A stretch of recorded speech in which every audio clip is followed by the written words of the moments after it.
As far as I can tell, the myth began some point in the 1930s with a aerodynamicist and a biologist having dinner together, maybe a little bit drunk together.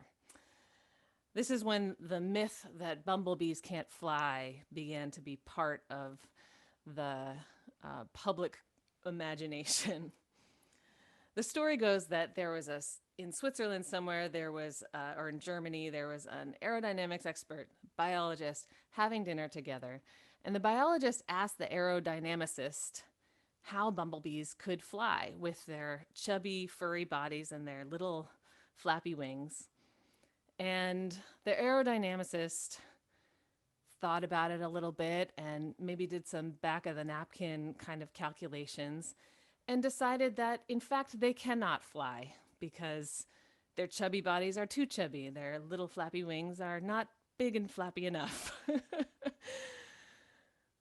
Only there was not enough lift to get a bumblebee off the ground. And somehow this story, whether it happened or not, somehow made it into the media, made it into the public consciousness, and continues to be replicated by people, including the Bee movie, I think, that came out just a few years ago, says that bumblebees can't fly. Of course, this is a myth. We know that bumblebees can fly both because we see them flying all the time and because since the 1930s, scientists have in fact figured out how they can get their chubby, furry bodies up off the ground. But the myth comes from the aerodynamicist thinking about a bumblebee's flight the way that you would think about an airplane flying. And if that is the set of assumptions that you're using, no, bumblebees cannot fly. They do not fly like airplanes. What they've discovered recently, and it's in many of our lifetimes. I think that the first papers around this came out in the 90s, as far as I can tell, is that while airplanes have these rigid wings that force air down, which pushes planes upwards. Let's see. Are we good still? Are we on Hannah now or are we on me still? Is anyone seeing this? We're good. Okay. I'm seeing Hannah be spotlight. Hi, Hannah. um, so airplanes push air down, which lifts them up. Um, Bumblebees flap flap their little wings in ways that create like tiny hurricanes in the air around them, and the air pressure in the middle of these little mini hurricanes forces the bumblebees up into the air. I think that there are two miracles that come about um, in this story. Neither of them is that bumblebees deny the laws of physics in order to fly. The first miracle to me is the eventual ability of scientists to put aside their expectations of flight only happening the way airplanes fly, putting aside their aerodynamic expectations having to do with airplanes, and actually observing what was in front of them all along, the bumblebees themselves, and figuring out new paradigms for flight. So, one was that human choice to put assumptions aside and see what was right in front of them. And the second miracle is just that life exists, right? That bumblebees exist in the first place, that somehow life has found a way to help bumblebees with their chubby, furry little bodies up into the air so that they can pollinate the world and create the fruit and flowers that bring so much joy and nourishment to so many of the bigger creatures around them. Bumblebees can fly, but that is not the miracle. So, this Thursday will be the first night of the holiday known to Jews in this community and around the world as Hanukkah. Hanukkah spans 8 days and nights, then commemorates the rededication of the second temple in Jerusalem at the time of the Maccabean revolt in about the second century before Common Era. I think many of us know the basic outline of the Hanukkah story, that there was this massive Hellenistic or Greek military force that was battling with the smaller Maccabean Jewish force. And the temple, which was so central to the religious life of the Jews at this time, was taken over by the Hellenistic forces, ransacked, and then the Maccabean forces somehow, though they were much smaller, drove them out and were able to reclaim their temple. While they went back into the temple, they discovered that the holy vessels of oil, of olive oil, that they burned every night and that were blessed by the high priest, they found that almost all of them were destroyed, but there was one left. But it took 8 days to press and bless and make usable new oil. And so they chose to light the one vessel of oil that they had and found that it lasted all 8 days until there was new holy oil ready to be used. Hanukkah is a fairly minor holiday in the Jewish tradition, which is what you'll hear from most Jews if you ask them. And though many people know of it more than other Jewish holidays because it tends to happen near Christmas, right? And as Americans tried to take Christianity quite out of the center of everything from Thanksgiving on in this country, they started adding in other holidays to make it seem more to interfaithify this month. But that said, I still find it to be a powerful holiday when I return to the story of the Maccabean revolt every year and the miracles told about in the Jewish texts. I find it powerful this year in particular as a story of people whose way of life was demolished and who were experiencing incredible devastation and yet still found a way to connect to their own hope by choosing to light that one vessel of oil that they had, even though they knew it probably wouldn't last for 8 days. They lit it anyway and found that the miracle came after they took that step of hope. I find it powerful as a story of people who are experiencing devastation of their way of life, who took the opportunity to connect to their own resilience. I think every one of us needs to find ways to step into hope, even when it feels like hope will not follow us. Every one of us needs to find ways to connect to our own resilience in this difficult time. And I also find it powerful because Hanukkah is a holiday that is traditionally celebrated not actually really in the temple or in the synagogue, but in the home, which is true of most Jewish holidays. Celebrated in the home. The psalm that is traditionally recited on Hanukkah, and recited at other times as well, is Psalm 30, which is the version that you heard Alana singing earlier today, in the service, was her take on Psalm 30.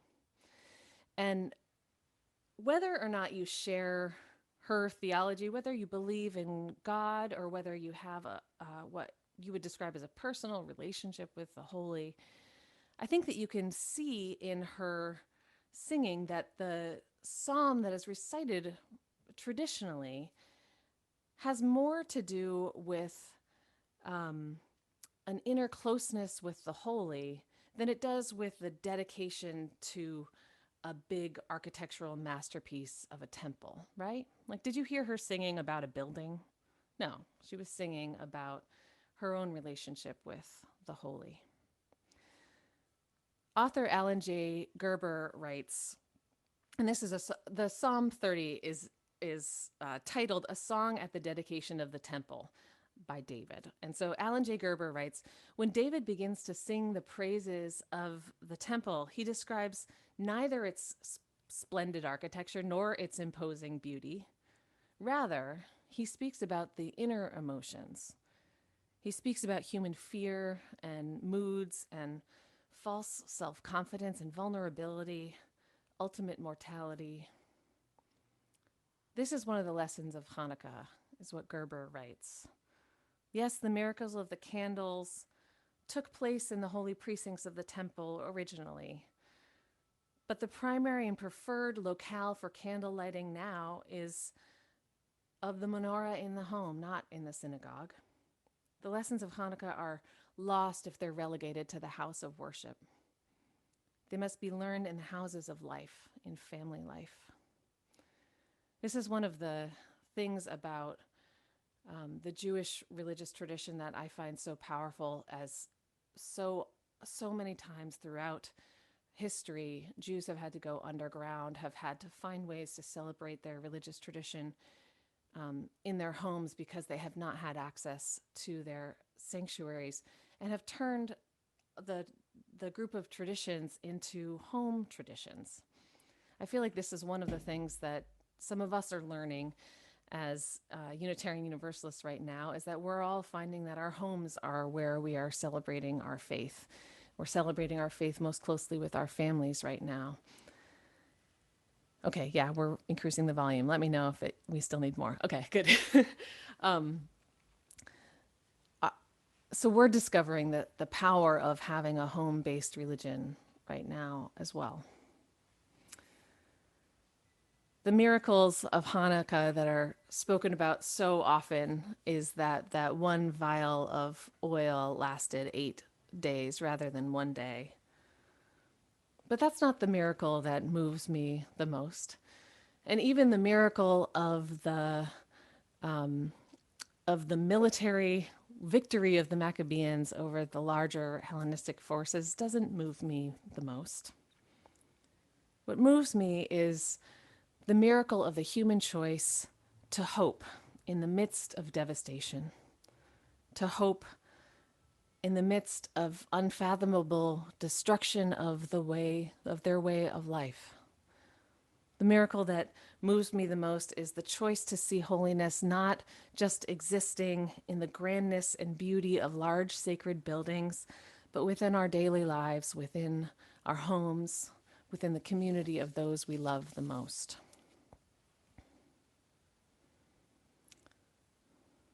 There are so many things that seem impossible until they happen for the first time, right? When something happens for the first time, it's often called a miracle.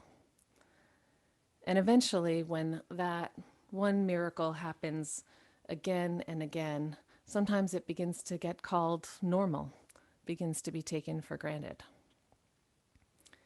When I was little, people still didn't know how bumblebees flew. When I was little, the internet didn't exist. And I think that if you told my 5-year-old self what the internet was going to be, I wouldn't have believed it. It would have felt like a miracle. And yet it is normal for us now. I was doing some reading this week on Joseph Priestley, who is the Unitarian minister and scientist who encouraged the founding of this congregation 25 years ago. When he was little, people didn't study the air. They didn't know the difference between oxygen and carbon dioxide. And so he spent some of his adult life doing experiments to discover these different elements, these different ways that the air functioned, and figuring out how plants created oxygen and animal life took it up, and animal life created carbon dioxide and plants took it up. But when he was a kid, those would have been miracles to discover that reality.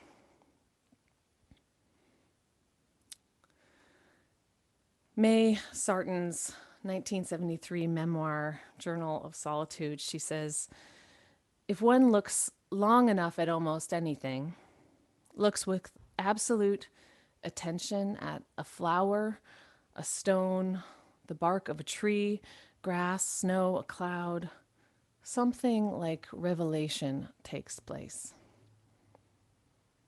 And I think that May meant not just looking with our eyes, but observing with all of our senses. Taking time in wonder and in awe, we begin to see miracles all around us. And so I'd like to invite you all to take a moment to focus your gaze or focus your senses on something near you. I think often the alive things are the ones that I find most miraculous. So if you've got a pet or a person or a plant near you, maybe encourage you to focus on that. Or just anything. Let's take a moment together to look long enough with absolute attention that we might maybe see some of the revelation that can take place. Just take a moment together.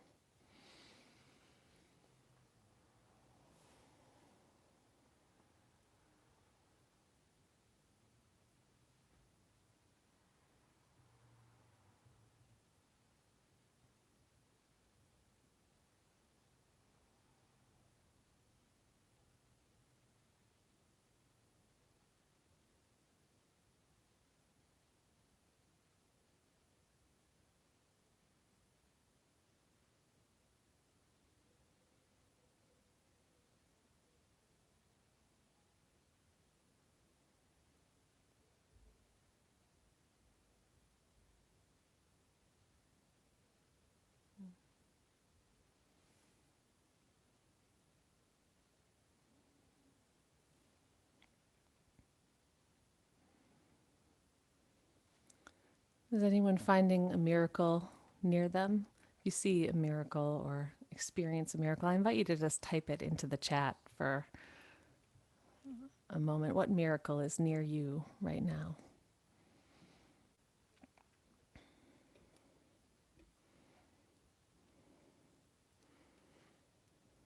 Plants putting out new leaves, the light on a partner's cheek, my dog Penny, a paper white about to bloom, acrobatic squirrels, my cat, so many cats and tortoises, children, sleeping puppies, Christmas cactuses, blue sky and fluffy clouds, butterbean, twitching dog noses, the warmth of the chalice,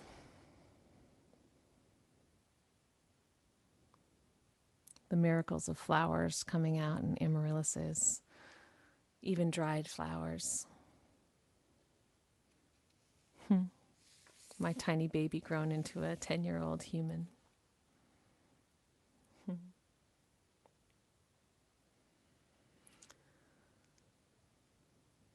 So many miracles all around us. For us as Unitarian Universalists, the miracles are not usually the things which defy the laws of science. Miracles are simply opportunities to experience awe and wonder at that which exists. Miracles are a chance to celebrate the human choices that are made that bring in greater wholeness and beauty and connection in this world.